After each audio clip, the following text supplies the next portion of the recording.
So good day mga Lodi, no? So for today's content mga Lodi, samahan nyo akong mag-unbox tayo ng aking nabiling folding cage, plastic folding cage. So tara mga Lodi.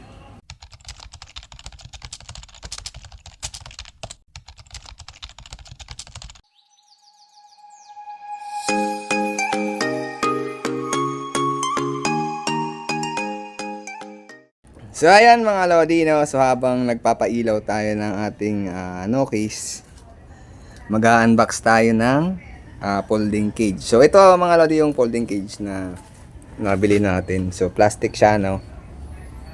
So nabili natin siya online.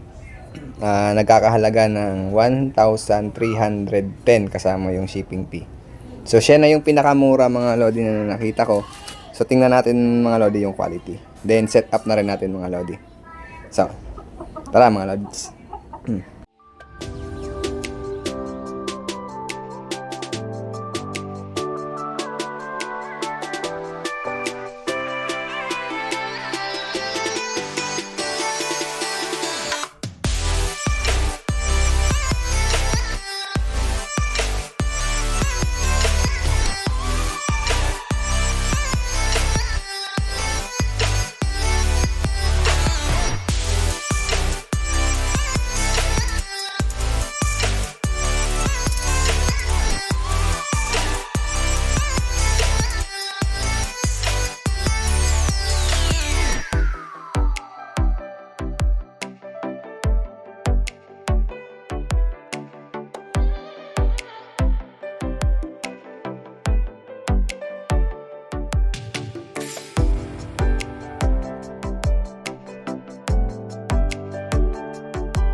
So ayan na mga Lodi, no? Na-unbox na natin. So shout out dun sa online store sa Shopee na nabilhan natin. So far, ano naman siya, quality. Tapos ang ganda ng packaging niya mga Lodi. So check natin mga Lodi. Ayan yung ano niya, bukasan. Made of ano siya mga Lodi, corrugated plastic. Ito. Kulay green. Tapos ito naman yung made of corrugated plastic din, double siya. Sa kabila meron din yan. So kulay itim naman yung division niya. Tapos ito mga Lodi is screen. Yan mga Lodi. Yan.